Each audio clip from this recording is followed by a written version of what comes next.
Baby Rooney TV experience.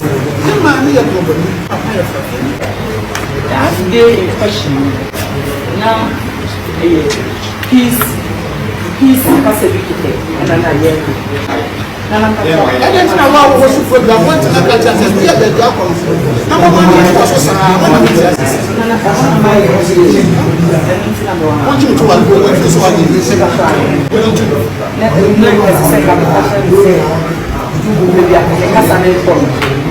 Deviating from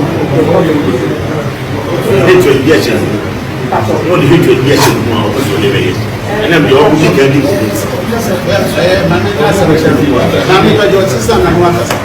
That's a matter of us. It was no way. That's a matter of us. So, you have oh, my dear. And then I'm kind of papa and a friend woman.